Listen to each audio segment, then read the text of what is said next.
Bueno, buenas tardes a todos los que están acá presentes, a todas las que están acá presentes.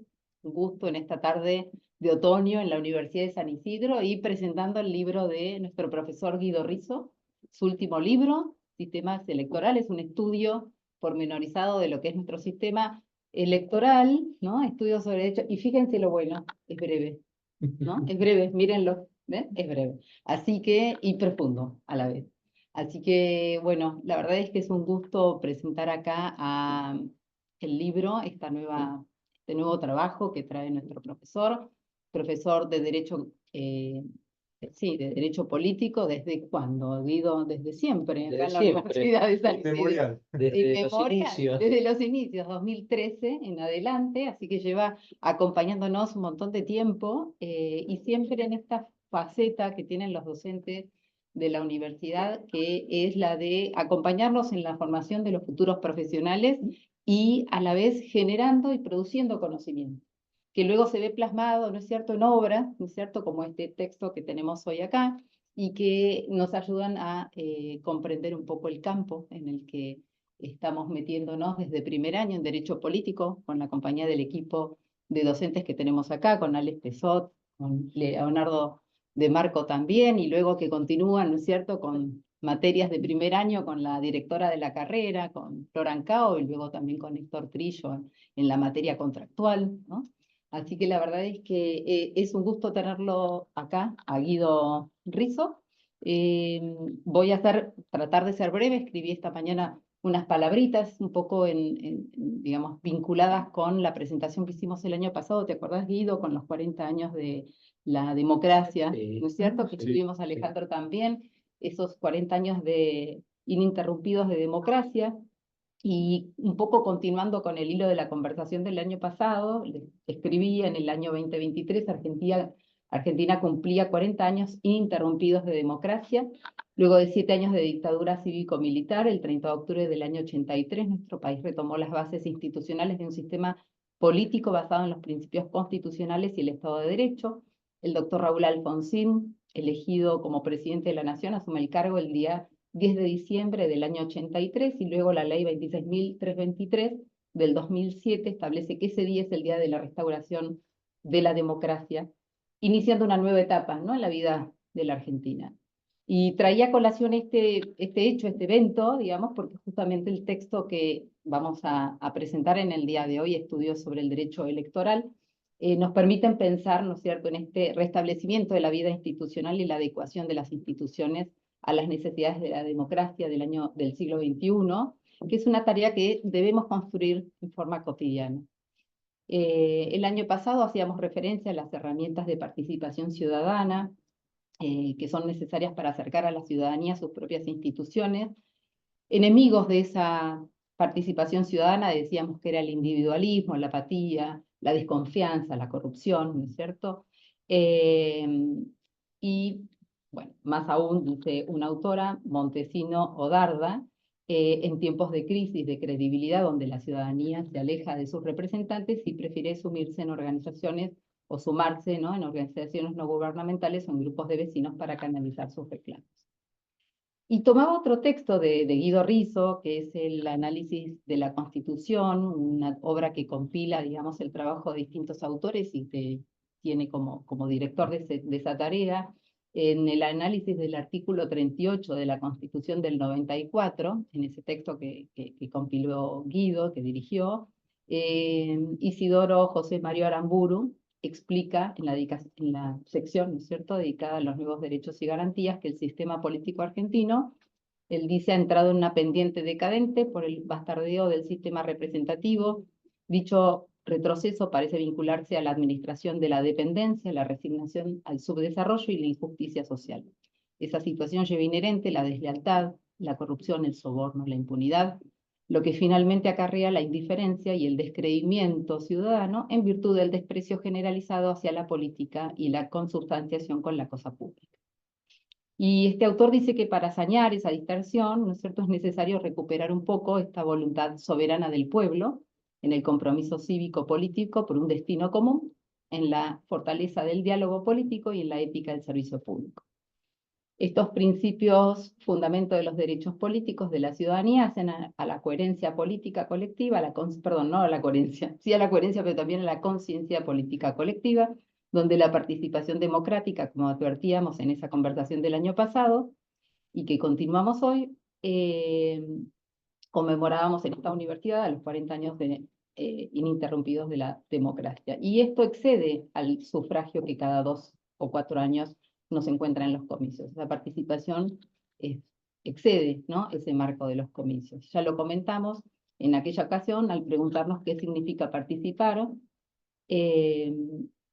Habitualmente los ciudadanos y las ciudadanas estamos más interesados en participar cuando los temas nos afectan en lo personal, ¿no? Directamente, porque se vinculan con nuestros intereses más cercanos, o bien cuando sentimos amenazados nuestros intereses o nuestras decisiones y que afectan a nuestros proyectos de vida. En general estamos más motivados a participar en esas ocasiones. Y explica Montesino que la participación ciudadana es el proceso a través del cual los ciudadanos que no ostentan cargos ni funciones públicas comparten en algún grado la toma de decisiones sobre los asuntos que les afectan con los actores representantes de los gobiernos, buscando incidir en ellos.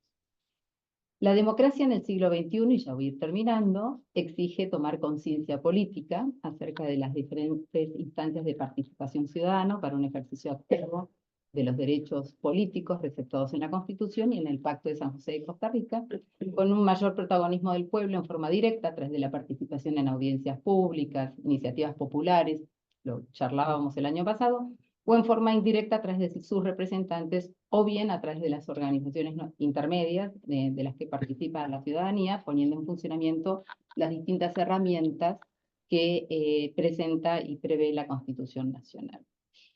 Una de las aristas fundamentales para alimentar esta conciencia cívica colectiva que nos invita a participar es el conocimiento de nuestro sistema electoral. Este sistema, resorte de la democracia representativa, que Guido ha analizado en este texto estudios sobre derecho electoral y que hoy presenta en la comunidad de la UCI, viene a facilitar a la comunidad jurídica y a la ciudadanía en general una mayor comprensión del sistema electoral argentino para el goce pleno y efectivo de los derechos políticos previstos en la Constitución Nacional, conocimiento que va más allá de la legislación electoral o del conocimiento acerca de la justicia electoral y cómo funciona, y que incluye todas esas instituciones que hacen este ordenamiento electoral, este ordenamiento jurídico electoral, que bueno, fue analizado con profundidad acá en este libro.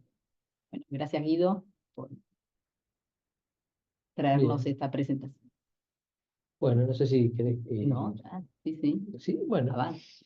Bueno, bueno, muchas gracias por estar presentes aquí, a todos los que están conectados, que los estoy viendo y a quienes están aquí presentes en este día frío. Y gracias, bueno, a Laura por siempre estar generando estos espacios para poder pensar un poco en voz alta, para poder compartir ideas. La excusa es la presentación de mi último libro, pero la verdadera intención es construir un espacio, un momento de, de pensamiento colectivo, de debate. Por eso también yo eh, voy a ser breve con algo que preparé para, si te parece, Laura, después abrir la mesa a poder conversar un poco sobre las cuestiones que surjan, las preguntas, las dudas, las inquietudes que tengan, ya sea quienes están conectados y quienes están hoy aquí. Bien, bueno, gracias Laura, como siempre, gracias. Bueno, Alejandro, Florencia, Leonardo también, muchas gracias por compartir este momento, por acompañar. Eh, este libro completa una investigación, llamémoslo así, que inicié en el año 2011, un proyecto más ambicioso que inicié en el año 2011, en materia de derecho político, que fue el libro Lecciones Fundamentales de Derecho Político. Al libro Lecciones Fundamentales de Derecho Político del 2011 le siguió un segundo libro se llama Derecho Político Profundizado, en el año 2014.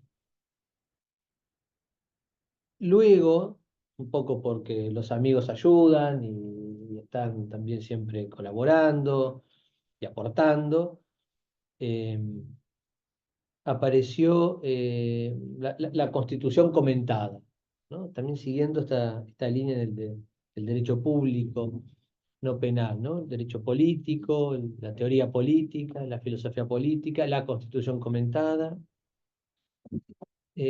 Y apareció en el medio ahí, en un momento post-pandémico medio extraño, algo que yo tenía preparado, tenía varias cosas escritas que fui acomodando durante los años, algunos años antes de la pandemia, durante la pandemia y posteriormente, y eso se convirtió en un pequeño librito que se llama Estudios sobre Democracia y Derecho.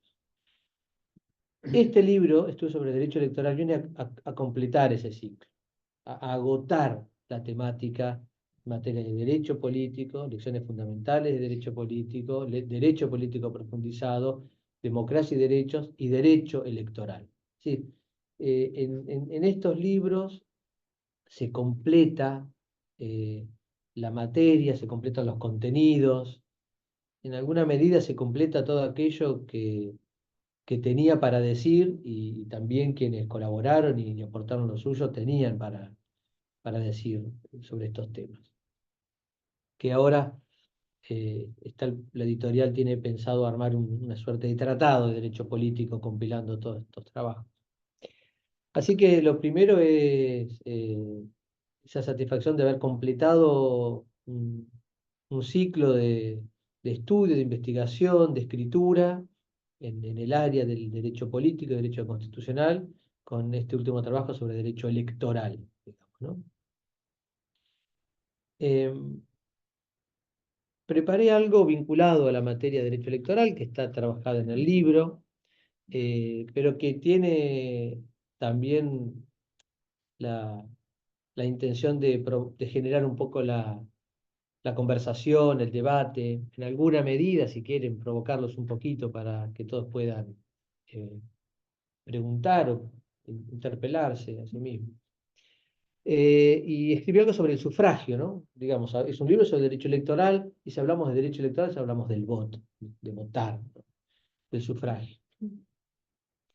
Y eh, voy a hablar sobre el sufragio ante la complejidad, ante nuestra complejidad, el sufragio que nos toca a nosotros en esta parte de la historia, no al sufragio pensado hace 2 siglos, o un siglo y medio, ¿no? Esas sociedades precarias, primitivas, simples, más homogéneas. No, en estas sociedades son las nuestras, muy complejas, modernas, vertiginosas, dinámicas, eh, inexplicables. Eh, y creo que desde esta mirada que hago sobre el sufragio podemos llegar a entender la crisis de representación que sufren las democracias modernas, a nivel global, ¿no? Las democracias modernas a nivel global. Votar, ustedes saben que es, sin ninguna duda, el acto cívico que más carga de esperanza tiene sobre sí mismo. Acudir a las urnas para hacerse oír formalmente es la mayor oportunidad institucional que el sistema político le ofrece a una persona. Pero a su vez, para el sistema, todo aquello que sucede entre elección y elección carece de suficientes canales institucionales de comunicación entre representados y representantes. Por ejemplo, en Argentina, la reforma constitucional del año 94 no incorporó ninguno de los muchos institutos que existen en el derecho comparado que habilitan el diálogo permanente y el control al poder. Por dar algunos ejemplos, el sistema de asambleas, la revocatoria popular de mandatos, el modelo de mandato rotativo, el modelo de mandato anual, el modelo de instrucciones obligatorias, de mandatos imperativos, los referéndum derogatorios, insisto, por nombrar solo algunos de los instrumentos. Se limitó a dos instrumentos: la iniciativa popular de las leyes, en el artículo 39, y el referéndum consultivo en el artículo 40.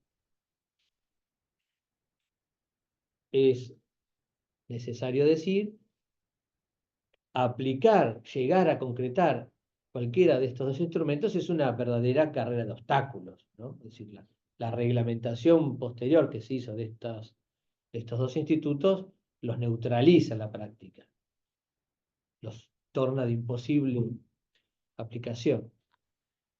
Es decir, debido a la inexistencia de otras opciones de vinculación real entre representantes y representados, el voto se ha convertido en el único puente de comunicación formal, en el único canal de comunicación, y en consecuencia ha terminado sobrecargado de funciones y también de expectativas.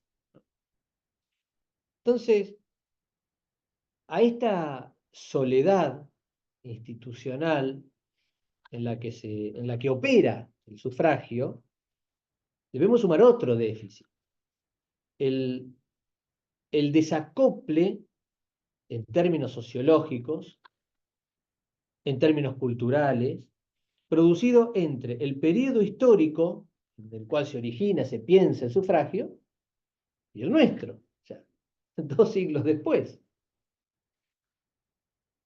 Pensemos que el voto periódico fue diseñado desde y para aquellas primitivas sociedades del siglo XIX.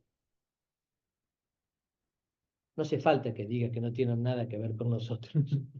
Absolutamente nada que ver con nosotros.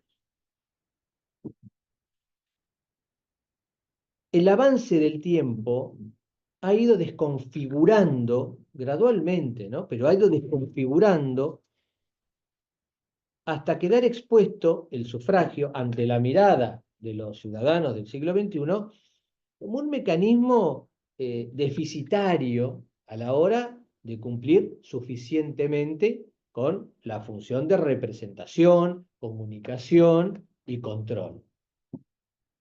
Entonces, ¿a qué se debe esta dificultad del sufragio y la crisis de representación que padecen las democracias? En primer lugar, como dije recién, a la falta de instrumentos concretos y otros mecanismos que lo complementen, el sufragio. Y en segundo término, a los cambios sociológicos, antropológicos y culturales que transformaron radicalmente a la sociedad. El sufragio se vincula funcionalmente a una concepción cultural del ser humano y a una tipología de sociedad que ya no existe. La concepción del ser humano que tenía el sufragio hace 1 siglo y medio, esa concepción del ser humano ya no existe. Y tampoco existe el modelo de sociedad que el sufragio tenía en mente cuando apareció, cuando pensaba los desafíos. Esa sociedad tampoco existe. Insisto, piensen 150 años para atrás. Todo ha cambiado mucho. Si pensamos 20, o 30, o 40, imagínense 150.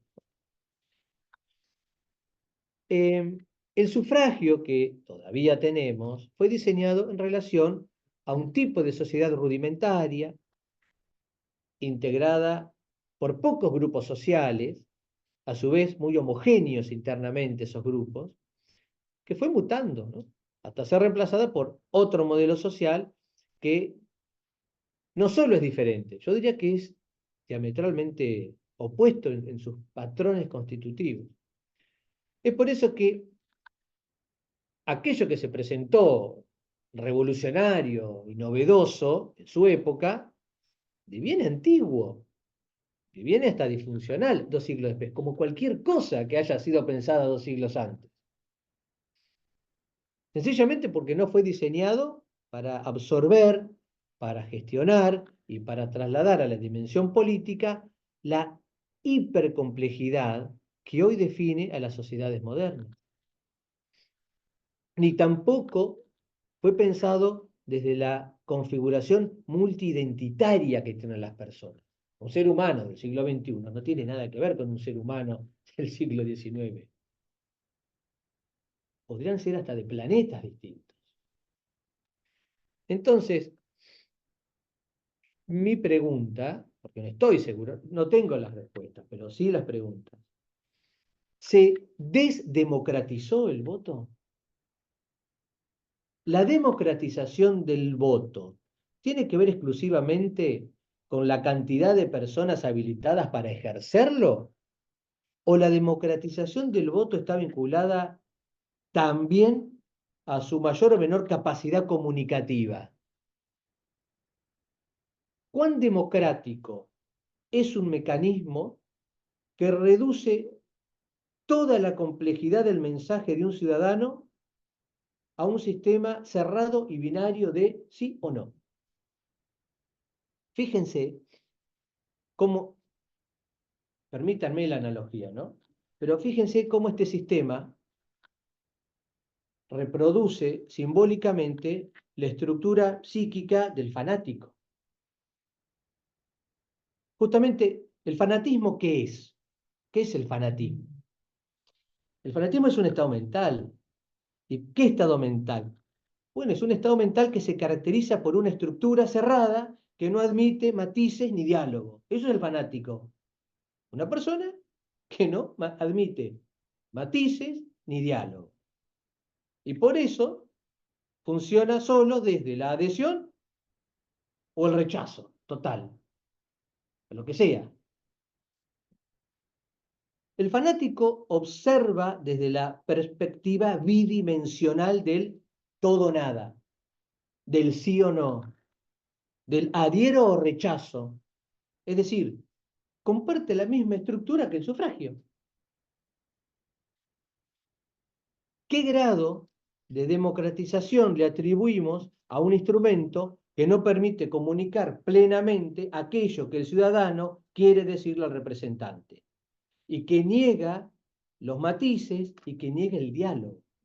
¿Es razonable esperar que una persona juegue su complejidad al todo o nada de un paquete propositivo cerrado que ofrece un candidato, mediante un voto que además lo disuelve en una entidad distinta y abstracta como es el cuerpo electoral? ¿Qué nivel de representación tiene ese voto?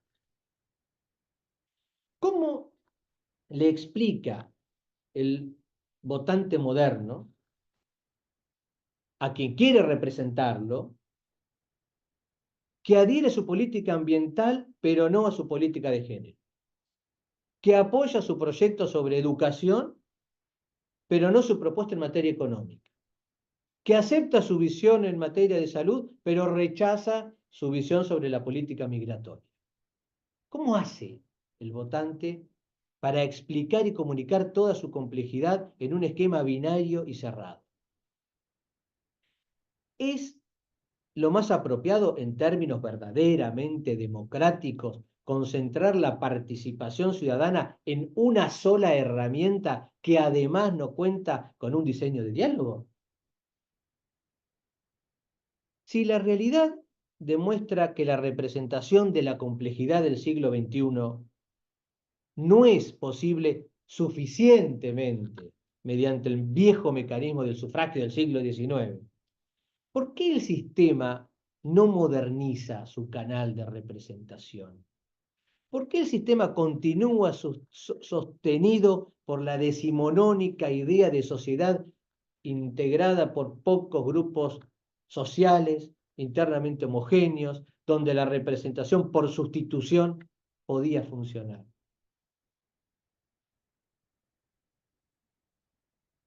El sistema político admite, el sistema constitucional admite esta nueva e hiper fragmentada configuración sociológica. Sin embargo, persiste en representar toda esa complejidad, convirtiendo al ciudadano en un sujeto jurídico para luego disolverlo en el cuerpo electoral, en un cuerpo electoral absolutamente homogéneo.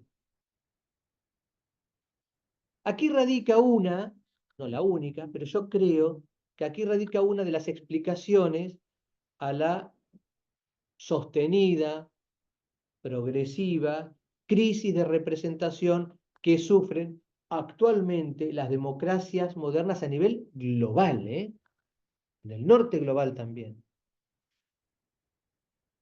Para ir terminando y abriendo el panel a debate, y a conversación y a preguntas.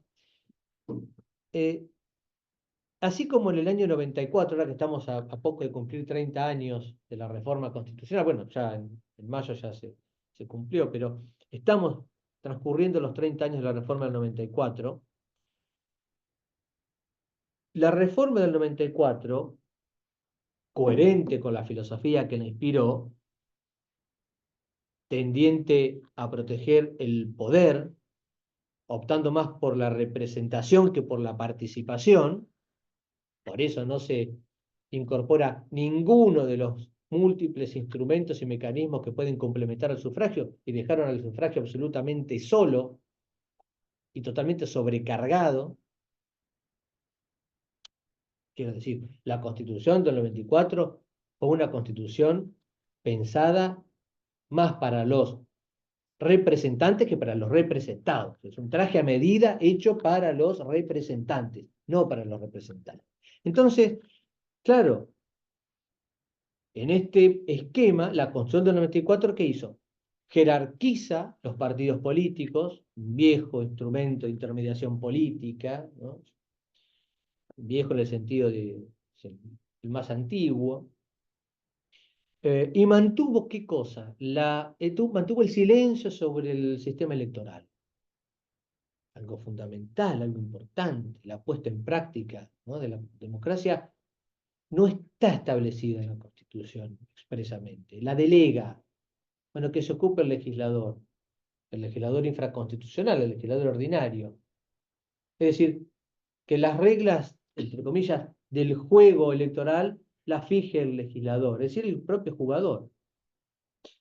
Eh, por eso es que mantuvo la delegación en el legislador ordinario de todo el diseño electoral. Entonces, ahora, 30 años después, el sistema debe robustecer la democracia. ¿Cómo? Bueno, pensando nuevas herramientas que complementen el sufragio y que construyan canales reales de comunicación fluida entre representantes y representados. Yo creo, ya para ir terminando, que ese es el mayor desafío del constitucionalismo ante la crisis de representación o ante la erosión, como también se suele decir ahora, que están padeciendo las democracias liberales en términos globales. Bueno, muchas gracias.